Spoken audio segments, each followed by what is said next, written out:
प्राचीन काल में भगवान श्री कृष्ण की 8 मुख्य पत्नियों में से एक थी रानी सत्यभामा।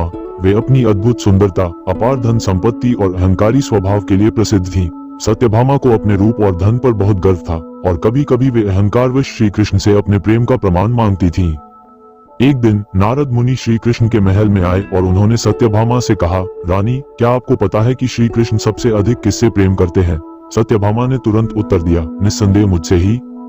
नारद जी ने चतुराई से कहा, यदि आप ये प्रमाणित करना चाहती हैं, तो एक तुला तराजू में श्री कृष्ण को रखिए और दूसरी ओर उतने ही मूल्य का सोना और आभूषण रखिए। यदि सोने का भार अधिक होगा तो ये प्रमाण हो जाएगा कि आप श्री कृष्ण के लिए सबसे अधिक प्रिय हैं। सत्यभामा को ये चुनौती स्वीकार थी। उन्होंने पूरे महल से सोना चांदी इकट्ठा कर तुला के एक पलड़े में रख दिया और दूसरे में श्री कृष्ण को बैठाया, लेकिन जितना भी धन रखा गया, पलड़ा ऊपर ही रहा। सत्यभामा अचंभित हो गई क्योंकि उनका समस्त धन श्री कृष्ण के वजन के आगे हल्का पड़ रहा था।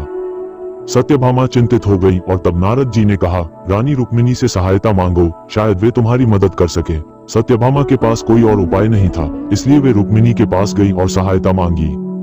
रुक्मिणी मुस्कुराई और अपने आभूषणों का भार बढ़ाने के बजाय उन्होंने प्रेम और भक्ति से एक तुलसी का पत्ता श्री कृष्ण के पलड़े में रख दिया। आश्चर्यजनक रूप से पलड़ा तुरंत नीचे झुक गया और श्री कृष्ण का भार संतुलित हो गया। ये देखकर सत्यभामा को अपनी गलती का एहसास हुआ। उन्होंने समझ लिया कि सच्चे प्रेम और भक्ति का कोई मूल्य नहीं होता। रुक्मिणी ने यह साबित कर दिया कि श्री कृष्ण के लिए धन नहीं, बल्कि निष्कलंक प्रेम और भक्ति ही सर्वोपरि है। इस घटना के बाद सत्यभामा ने अपने अहंकार को त्याग दिया और सच्चे प्रेम और समर्पण का महत्व समझा। यही कारण है कि सत्यभामा की कथा हमें सिखाती है कि प्रेम और भक्ति किसी भी सांसारिक वस्तु से अधिक मूल्यवान होती है।